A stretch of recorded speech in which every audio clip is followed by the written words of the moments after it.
हम करने जा रहे हैं इंडियन कॉन्ट्रैक्ट एक्ट 1872। ये जो इंडियन कॉन्ट्रैक्ट एक्ट है ये सीए, सीएस, सीएमए तीनों को ही एप्लीकेबल है। काफी बड़ा एक्ट है, काफी मस्त एक्ट है, और ये एक्ट में से एग्जाम्स में भी काफी क्वेश्चंस आते हैं और बच्चे फंसते भी है। तो हम लोग इंडियन कॉन्ट्रैक्ट एक्ट पूरा डिटेल में करेंगे। 6 से 8 लेक्चर लगेंगे पूरा का पूरा इंडियन कॉन्ट्रैक्ट एक्ट को अच्छे से करने में। एग्जाम ओरिएंटेड होगा, आलतू फालतू की बातें नहीं होगी, एग्जाम ओरिएंटेड होगा। 6 से 8 लेक्चर में पूरा का पूरा इंडियन कॉन्ट्रैक्ट एक्ट करेंगे, नंबर 1। नंबर 2, एक लेक्चर में पूरा 1-1.5 घंटे का एक लेक्चर दूंगा सिर्फ और सिर्फ इसकी केस स्टडीज पे। जो केस स्टडीज एग्जाम के लिए इंपॉर्टेंट है, और जो केस स्टडीज आप एग्जाम में कोट करके आ सकते हो, लिख करके आ सकते हो, तो वो केस स्टडीज हम 1-1.5 घंटा 6 लेक्चर होने के बाद 1-1.5 आवर का हम सिर्फ और सिर्फ केस स्टडीज करेंगे। और उसके बाद 1 से 1.5 घंटा हम जो बड़े बड़े क्वेश्चन एग्जाम में आए हुए हैं, सीए में भी, सीएस में भी, सीएम में भी, कोई भी क्वेश्चन कोई भी एग्जाम में आ सकते हैं। सीएस के 5 एग्जाम के क्वेश्चन उत्तर हो सकता है सीए में आ जाए, सीए के एग्जाम के क्वेश्चन उत्तर सीएस में आ जाए, या ये दोनों जो हो सकते हैं सीएम में आ जाए, बिकॉज एक्ट तो सेम ही है, राइट। तो हम सारे अच्छे अच्छे क्वेश्चन जो एग्जाम्स में आए हुए वो क्वेश्चंस को हम लास्ट का 1 घंटा रखेंगे। इसका मतलब 6 लेक्चर में आपका ये इंडियन कॉन्ट्रैक्ट खत्म होगा। 6 से 8 लेक्चर, आई डोंट नो कितना, ठीक है। 6 से 8 लेक्चर में भी मैं अंदाजा बता रहा हूँ, 6 से 8 लेक्चर में पूरा का पूरा इंडियन कॉन्ट्रैक्ट एक्ट 1872 हम खत्म करेंगे। इसके बाद हम इंपॉर्टेंट केस स्टडीज करेंगे, और उसके बाद हम 5 एग्जाम के क्वेश्चन करेंगे। एंड ये पूरा का पूरा सीरीज है इंडियन कॉन्ट्रैक्ट एक्ट का। ये सीए, सीएस, सीएमए तीनों को इक्वली एप्लीकेबल है। तीनों के तीनों जो स्टूडेंट्स है, जो तीनों स्ट्रीम के स्टूडेंट्स है, वो ये लेक्चर देख सकते हैं। हम स्टार्ट करते हैं lecture number 1 of Indian contract act 1872।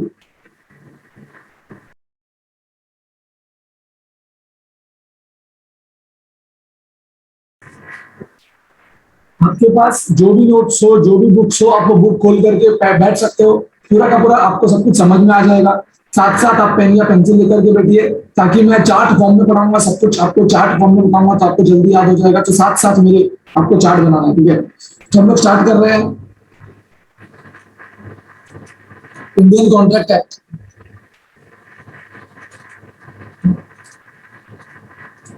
1872।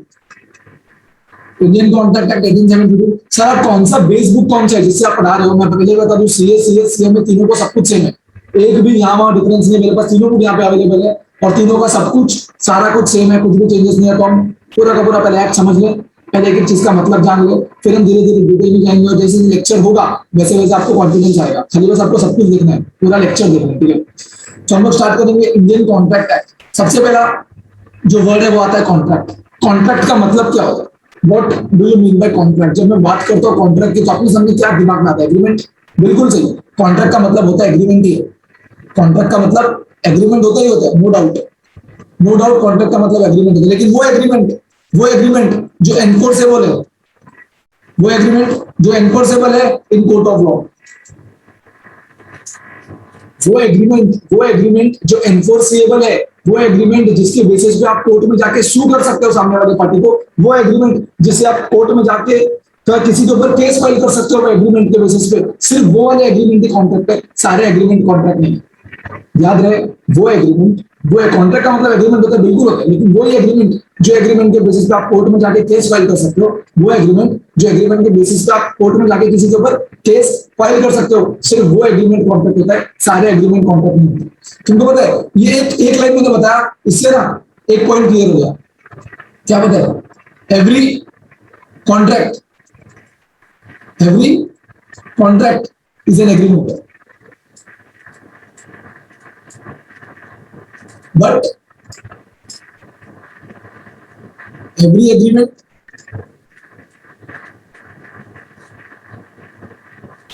is not a contract। सीधे लाइन बताया, और ये बहुत ही फेमस क्वेश्चन है एग्जाम का जो आपके सामने आ गया। इसको मैं थोड़ा सा मार्क कर देता हूँ, इसमें हम थोड़ा डिस्कशन करते हैं। ई लिख दिया, एग्जाम के लिए आता है भाई, इसलिए ई लिख दिया। बोलो ना, क्या बोला मैंने? कॉन्ट्रैक्ट। हम लोग क्या पढ़ रहे हैं? Indian contract act 1872। कॉन्ट्रैक्ट का मतलब तो जानना पड़ेगा। तो कॉन्ट्रैक्ट का मतलब होता है एग्रीमेंट। वो एक सारे एग्रीमेंट कॉन्ट्रैक्ट होते हैं नहीं, वो एग्रीमेंट जो एनफोर्सिएबल है इन कोर्ट ऑफ लॉ। मतलब एग्रीमेंट प्लस एनफोर्सिएबिलिटी, एग्रीमेंट प्लस एनफोर्सिएबिलिटी, ये दोनों मिला के कॉन्ट्रैक्ट होता है। एग्रीमेंट प्लस एनफोर्सिएबिलिटी, ये दोनों मिला के कॉन्ट्रैक्ट होता है। इसका मतलब ये होता है कि सारे एग्रीमेंट कॉन्ट्रैक्ट नहीं होते, लेकिन कॉन्ट्रैक्ट होने के लिए क्या एग्रीमेंट का होना जरूरी है? बिल्कुल, कॉन्ट्रैक्ट होने के लिए एग्रीमेंट का होना जरूरी है। इससे हम लोगों को ये पता चला, इसका हम लोगों को ये पता चला कॉन्ट्रैक्ट कॉन्ट्रैक्ट मतलब agreement, agreement plus plus enforceability.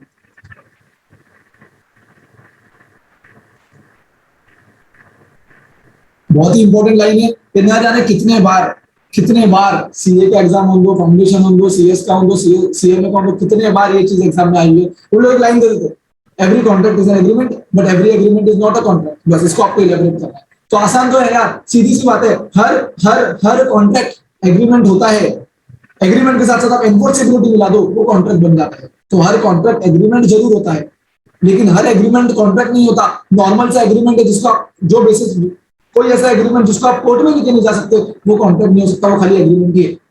I hope आपको क्लियर है, आई होप आपको क्लियर है। तो ये एक देखो, मैंने अभी चालू किया और एक एग्जाम का क्वेश्चन आ गया। ऐसे हर एक पॉइंट पे आपको एक एग्जाम का क्वेश्चन आपको जरूर जरूर हम डिस्कशन करेंगे। ये हमारा पहला एक अंडरस्टैंडिंग पॉइंट था कि भाई, वापस से मैं रिपीट कर रहा था कि आपका मेरे साथ दिमाग में फिट हो जाए क्या, कि भाई हर कॉन्ट्रैक्ट एग्रीमेंट होता है, लेकिन हर एग्रीमेंट कॉन्ट्रैक्ट नहीं होता है, क्योंकि एग्रीमेंट को कॉन्ट्रैक्ट बनने के लिए एक और कंडीशन फुलफिल करनी होती है, enforceability in court of law. Enforceable होना चाहिए वो एग्रीमेंट के बेसिस पे हम किसी के ऊपर केस करने के लिए, मतलब हम उतनी पावर होनी चाहिए कि हम केस कर पाए। ऐसे एग्रीमेंट, वो एग्रीमेंट में उतनी पावर होनी चाहिए कि हम केस कर पाए, तो ही वो एग्रीमेंट कॉन्ट्रैक्ट बनेगा, नहीं तो वो एग्रीमेंट कॉन्ट्रैक्ट नहीं बनेगा। सर ऐसा कौन सा एग्रीमेंट होता है जिसमें पावर होती है, कौन सा एग्रीमेंट होता है जिसमें पावर नहीं होती है, ये हम लोग डिस्कस करेंगे। ये हम लोग डिस्कस करेंगे। ये आपका था पहला स्लाइड, ये आप मेरे साथ साथ लिख लो, मार्क कर लो। अदरवाइज ये मैं चाहिए तो अटैचमेंट करके डिस्क्रिप्शन में डाल दूंगा वीडियो के, या तो आप मुझे व्हाट्सएप कर देना, मैं आपको व्हाट्सएप पे दे दूंगा, ये जो मैं लिख रहा हूँ। ठीक है, तो ये हो गया हमारा पहला स्लाइड। इसके बाद हम आगे बढ़ते हैं। हमने क्या सीखा अभी तक? हमने सीखा कॉन्ट्रैक्ट का मतलब होता है, कॉन्ट्रैक्ट का मतलब होता है एग्रीमेंट, एग्रीमेंट प्लस एनफोर्सेबल होना चाहिए, एग्रीमेंट प्लस एनफोर्सेबल होना चाहिए। सर एग्रीमेंट क्या होता है? कॉन्ट्रैक्ट का देखो, एनफोर्सेबल का मतलब तो हमें पता है, इसका मतलब हमें पता है कोर्ट में जाके हम पावर होनी चाहिए, हम सू कर सकते हैं, अगर कर सकते हैं तो वो एग्रीमेंट कॉन्ट्रैक्ट है। लेकिन एग्रीमेंट किसको बोलते हैं? क्वेश्चन आता है एग्रीमेंट, हम लोग सब कुछ याद करेंगे, पहले समझ लो। एग्रीमेंट किसको बोलते हैं, बताओ मुझे, एग्रीमेंट किसको बोलते हैं? एग्रीमेंट का मतलब क्या? तो एग्रीमेंट का मतलब होता है every promise, every promise and every set of promise. ये आपको याद करना है, ये सब आपको याद करना है। Every promise and every set of promise, मैं साथ साथ बोलो, हर एक promise, every promise and every set of promise, every promise and every set of promise, every promise and every set of promise forming consideration for each other, forming consideration for each other.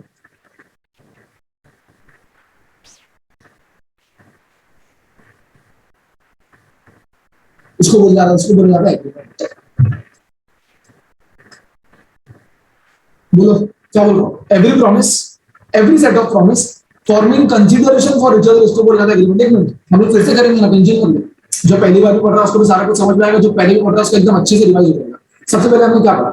हमने बोला contract. Contract में क्या होता है? Contract का मतलब क्या होता है? एग्रीमेंट प्लस एनफोर्सेबल होना चाहिए court of law, agreement plus enforceable होना चाहिए कोर्ट ऑफ लॉ में, तो बन जाता है कॉन्ट्रैक्ट। एग्रीमेंट क्या होता है? एनफोर्सेबल मतलब आप सू कर सकते हो कोर्ट में जाके, उसको बोलते हैं एनफोर्सेबल। चलो ठीक है, एनफोर्सेबल समझ गया। सर एग्रीमेंट क्या होता है? क्योंकि एग्रीमेंट और एनफोर्सेबल मिला के कॉन्ट्रैक्ट बनेगा, तो दोनों का मतलब पता होना चाहिए। एग्रीमेंट क्या होता है? एग्रीमेंट का मतलब होता है every promise, every promise and every set of promise, हर एक प्रॉमिस, हर एक प्रॉमिस, हर एक सेट ऑफ प्रॉमिस जिसमें कंसिडरेशन का होना जरूरी है, जिसमें कंसिडरेशन का होना, दोनों के लिए कुछ ना कुछ कंसिडरेशन होना चाहिए, उसी को हम एग्रीमेंट बोलेंगे, एग्रीमेंट नहीं बोलेंगे। सर एग्जांपल दो, एग्जांपल देंगे, पहले समझ लो। Every promise, every set of promise, जो कंसिडरेशन है, एक दूसरे को कंसिडरेशन आना चाहिए, कुछ ना कुछ। दो पार्टी होगी ना कॉन्ट्रैक्ट में, मैं खुद के साथ एग्रीमेंट कर लूं क्या? दो पार्टी का होना जरूरी है, हम लोग पढ़ेंगे। तो दो पार्टी का होना जरूरी है, दोनों के लिए कुछ ना कुछ कंसिडरेशन होना चाहिए। कंसिडरेशन का मतलब कुछ ना कुछ, अभी के लिए समझ लो, कुछ ना कुछ रिटर्न होना चाहिए, कुछ ना कुछ रिटर्न में मिलना चाहिए दोनों को। तो दो पार्टी होनी चाहिए, कुछ ना कुछ प्रॉमिस होना चाहिए, कुछ ना कुछ कंसिडरेशन होना चाहिए दोनों के लिए, तब जाके वो एग्रीमेंट बने। सर एग्रीमेंट का मतलब क्यों पढ़ रहे? जब तक वो एग्रीमेंट नहीं बनेगा तब तक वो कॉन्ट्रैक्ट नहीं बन सकता। तो एग्रीमेंट का मतलब हर एक promise, every set of promise, जो जो जो एक दूसरे को क्या दे रहे हैं? कंसिडरेशन देना जरूरी है। Every promise, every set of promise forming consideration for each other, इस तरीके की प्रॉमिस को बोलेंगे हम लोग एग्रीमेंट। अब एक और सवाल आएगा, सर प्रॉमिस क्या होता है? किनकी प्रॉमिस वाला प्रॉमिस है ये? कौन सा प्रॉमिस है सर ये वाला प्रॉमिस पिंकी प्रॉमिस वाला प्रॉमिस है, कौन सा प्रॉमिस है ये जब लोग करते हैं ना पिंकी प्रॉमिस, वो प्रॉमिस है क्या ये, या ये क्या है? और सर कंसिडरेशन क्या होता है? देखो दोनों का मतलब जानना जरूरी है।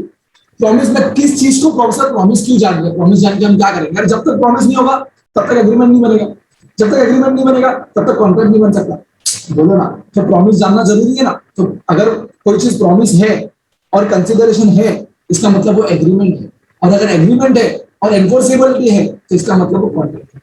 तो अब हमें जानना पड़ेगा सर प्रॉमिस क्या होता है, ये बताइए प्रॉमिस क्या होता है सर, ये प्रॉमिस क्या होता है हमें ये बताइए, प्रॉमिस क्या होता है? तो प्रॉमिस का मतलब होता है, प्रॉमिस क्या होता है? A proposal, a proposal when accepted, a proposal when accepted become a promise.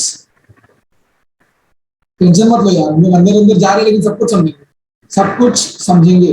A proposal when accepted become a promise, इसका मतलब क्या? देखो समझ लो मेरी बात।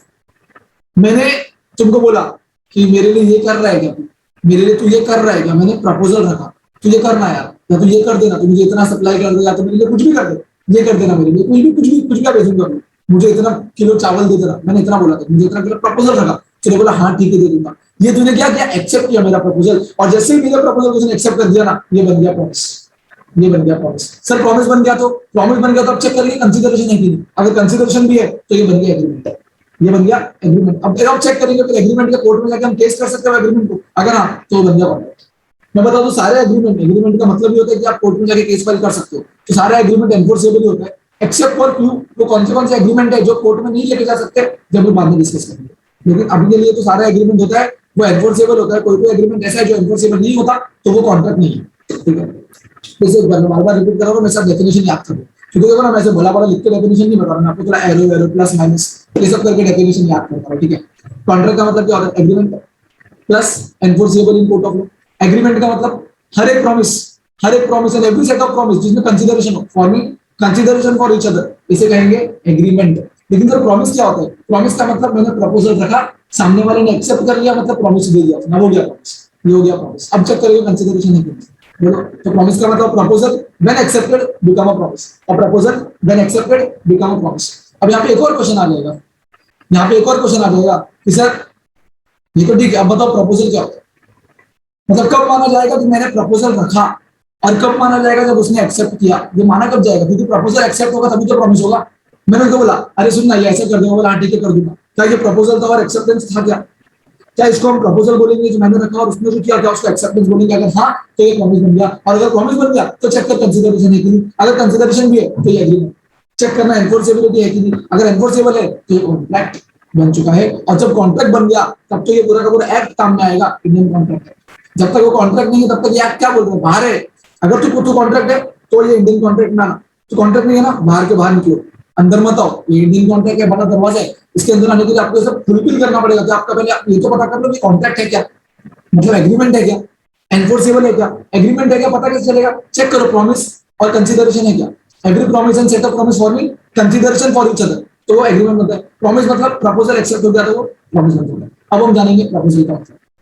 बोलो किसी को कोई डाउट है तो आप कमेंट करो नीचे, डाउट पूछ लेना, मैं खुद आपका डाउट क्लियर करूंगा। आप व्हाट्सएप भी कर सकते हो, मेरा नंबर आपको डिस्क्रिप्शन या कमेंट में मिल जाएगा। अब हम पढ़ेंगे प्रपोजल क्या होता है और एक्सेप्टेंस क्या होता है। प्रपोजल क्या होता है और एक्सेप्टेंस क्या होता है, देखो बहुत ही आसान है, इतना कुछ इसमें रॉकेट साइंस नहीं है, बहुत ही आसान है। अब हम पढ़ने जा रहे हैं प्रपोजल क्या होता है। अब हम पढ़ने जा रहे हैं प्रपोजल क्या होता है, और फिर हम पढ़ेंगे एक्सेप्टेंस क्या होता है। प्रपोजल क्या होता है और एक्सेप्टेंस क्या होता है।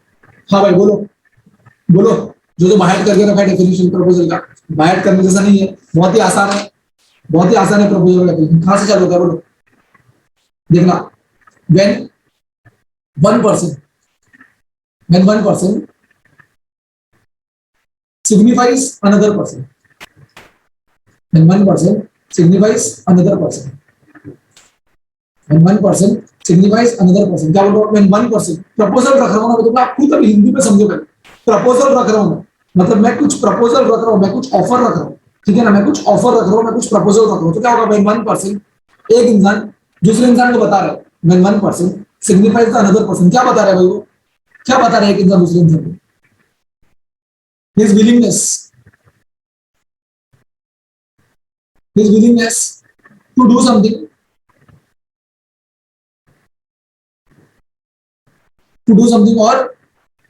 और एब्सटेन फ्रॉम डूइंग समथिंग।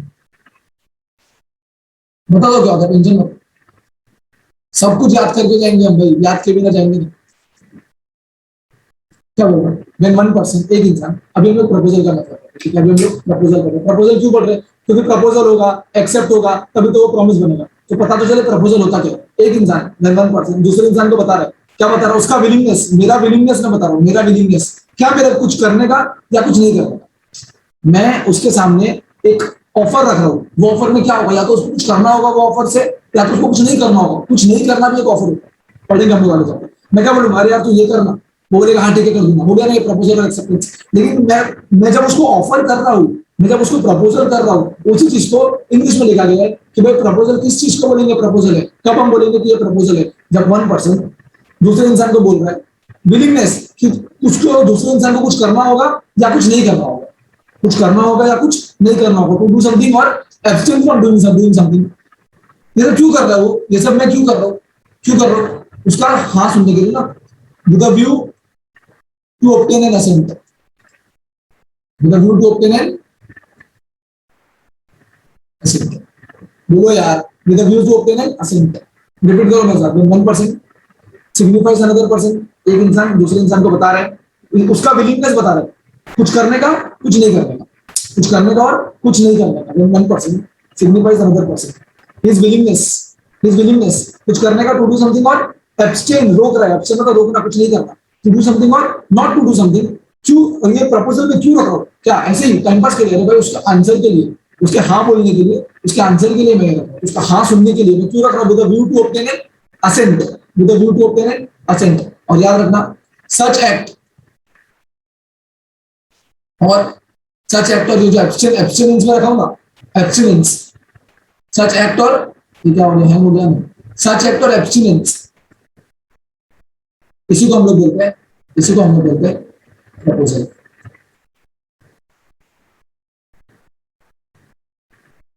देखो बड़ा है लेकिन आसान, वापस से मैं बोल रहा हूँ। प्रपोजल मतलब मैं कुछ एक्ट कर रहा हूँ, करने बोल रहा हूँ, कुछ मैं नहीं कर रहा हूँ, कुछ नहीं करने बोल रहा हूँ, ठीक है। तो सर एक्ट और एब्सटिनेंस, जो मैं एक्ट कर रहा हूँ या मैं कुछ करने बोल रहा हूँ, या मैं खुद कुछ कर रहा हूँ, या मैं कुछ नहीं कर रहा हूँ, या मैं कुछ नहीं करने बोल रहा हूँ, कंफ्यूज नहीं होना, कंफ्यूज नहीं होना। मैं वन पर्सन, एक इंसान दूसरे इंसान से बोल रहा है, सिग्निफाइज अनदर पर्सन, एक इंसान दूसरे इंसान को बोल रहा है, विलिंगनेस बोल रहा है, विलिंगनेस टू डू समथिंग और एब्सटेन फ्रॉम डूइंग समथिंग, कुछ करना या कुछ नहीं करना। तो जो कुछ करने और कुछ नहीं करने की बात कर रहा हूँ ना, इसी चीज को प्रपोजल बोलते हैं।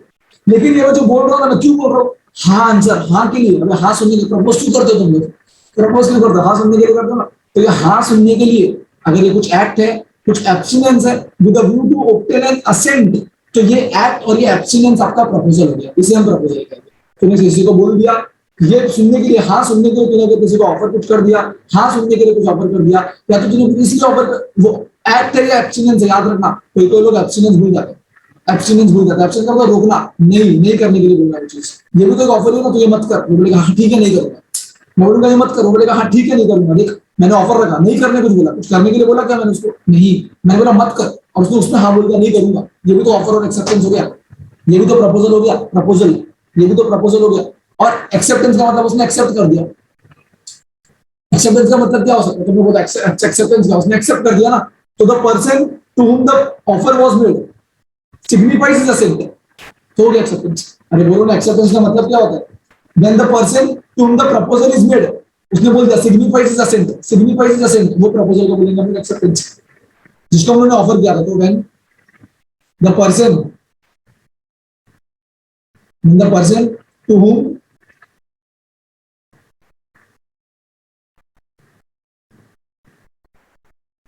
when the person to whom proposal was made,